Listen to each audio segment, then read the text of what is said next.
I was really looking forward to this one. I did like most of Resident Evil 0, but the inventory system and the ending portion were super annoying. I assumed that the remake of the original RE would improve on those things, which annoyed me, and offer a better story. Well, Resident Evil, the remake, starts with the STARS team being attacked by zombie dogs. They try to find shelter and some members find refuge in a mansion. We decide if we want to play as Jill Valentine or Chris Redfield. I was told by a colleague that I should choose Jill as she has a bigger inventory. After the experience I had in Zero, I decided that that was probably a good idea. Once I started the game, I was in the mansion and quickly found a zombie in that one iconic scene.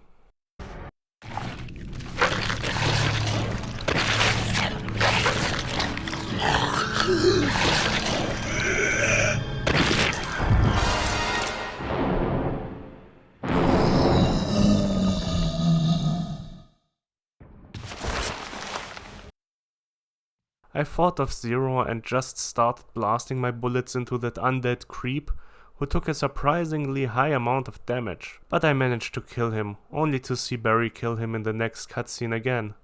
Whatever.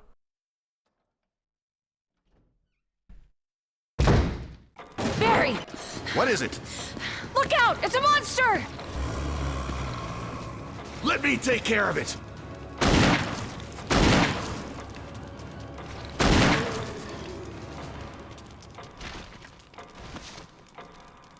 What the hell is this thing? I found Kenneth killed by this thing. Let's report this to Wesker. What followed were 6 or so hours of wandering around in the mansion, looking for doors to open, solving puzzles, which sometimes I don't even know how to come up with that stuff. There's very little action, which would be fine as the game is trying to be more spooky, but the amount of wandering around in the mansion is just awful. I got lost many times. Had to backtrack quite often, especially to pick up some items again. No joke, there were moments when I had to walk into a couple of rooms, back to the safe room like 4 times to put all the items I found on the way into the item box.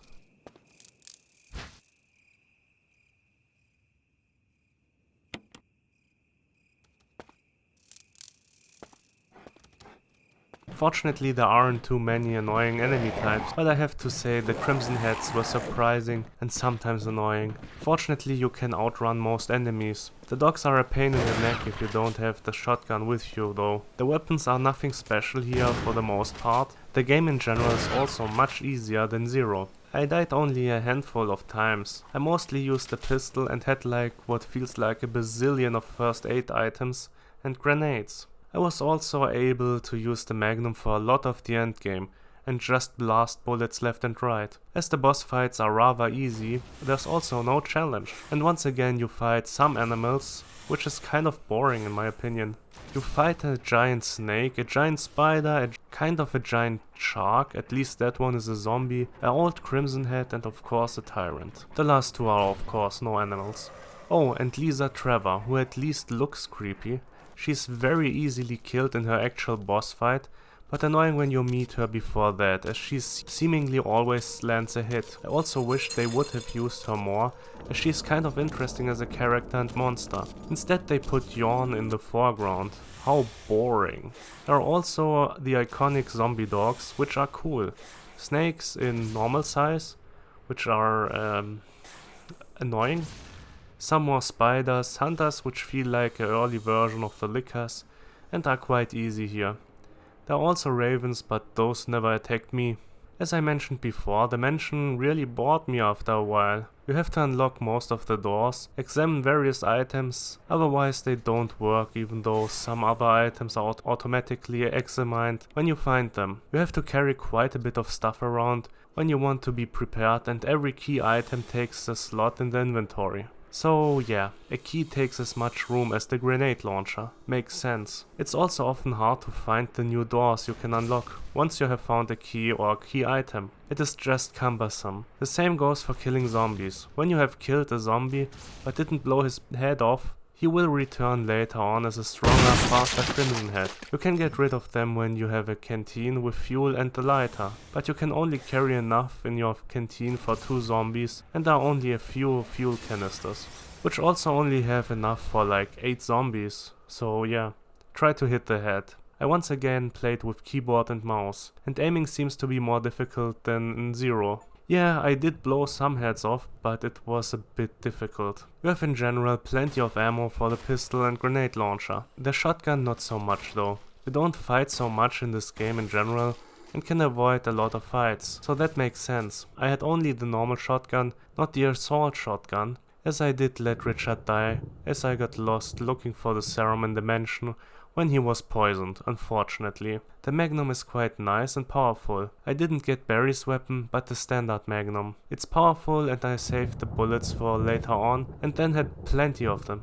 But let's talk about the story and level design. The majority of the game is taking place inside the mansion. Jill and Barry are looking for the other star members and people in general. Also, they try to find some help or at least some info about what happened here. We are pretty aimlessly looking through the various rooms we unlock. To be honest, I didn't know where to go many times and had to look up a walkthrough several times. I still got lost in the mansion a lot and felt much less like I was being guided in some way here. Resident Evil did this better in my opinion. Same goes for the placement of first aid items and ammo. While Zero had very few healing items and ammo except for the pistol, the remake is throwing all the items at the player, except for the shotgun ammo. The remake just feels unfocused at some points, but I have to admit, I am not the biggest fan of the kind of gameplay we have here in Remake. I did play Silent Hill 4, the obscure games, and something called Curse the Eye of Isis, and I probably liked the first obscure the most, but it was simpler than Resident Evil 0 and the remake. I don't like the fixed camera angles that much, not having a direction and not being led through the game directly in some way is more annoying than anything else and something which made me stop playing Evil Dead Tale to the King years ago. I just don't want to wander aimlessly around and guess what I have to do. The story is nothing too great either, it's just okay. The interesting thing about it is that you can influence the story. There are several endings which you can get either as Chris or Jill, but you can also see the story unfold differently when you make different decisions. There are various ways to get the shotgun.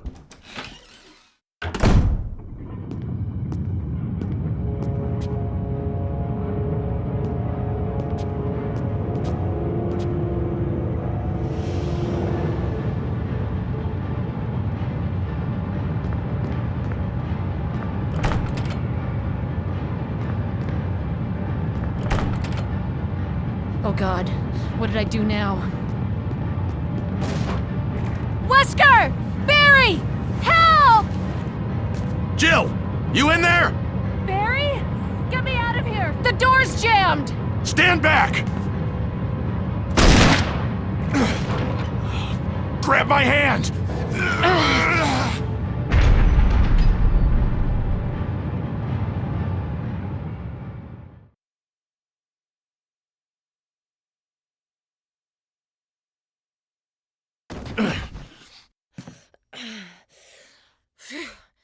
Barry.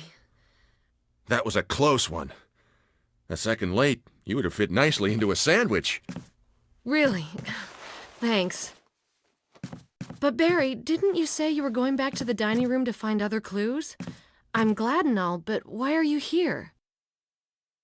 I just had something I wanted to check. Anyway, we should get back to searching for Wesker and Chris. Thanks, Barry. I owe you one. Don't mention it.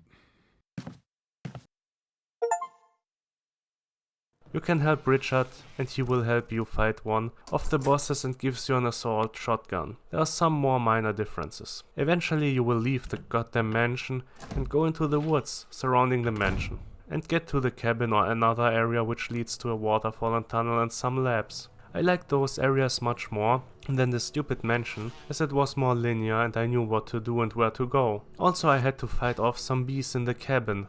Bees? So yeah, gameplay and level design are a mixed bag for me personally. Let me talk about the style and graphics for a moment. I mentioned that I was a bit impressed by how good Resident Evil 0 looked despite being very old. The remake wasn't that impressive for me though. There are textures which don't look that good anymore. The models and animation are okay for the age of the game, but I couldn't play it in 4K. I think they did something with Jill, but I can't point the finger on what.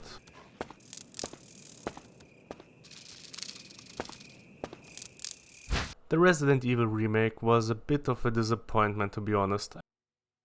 I expected it to be more interesting than Zero, but it felt unfocused. The gameplay seemed convoluted and cumbersome, and I was more often bored than scared. The presentation and story were nice at times, and it gets better towards the end, but I am close to giving this one a 6 out of 10. But I think I will give it a 7 out of 10 for now, as you can play it several times with both characters and find something new.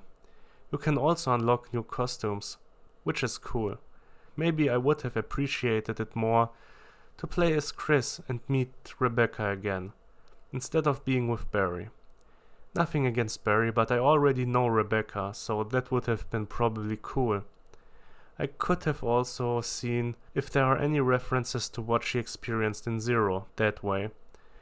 I'm actually thinking about making now already a break from the Resident Evil games and then continuing, but I guess I will check out part 2 next, as the gameplay is much more interesting to me compared to Zero and the first remake. But who knows, I mean, I like zombies, but when I see or play too much with zombies in it, I start to have a bit of a zombie fatigue. So, we'll see.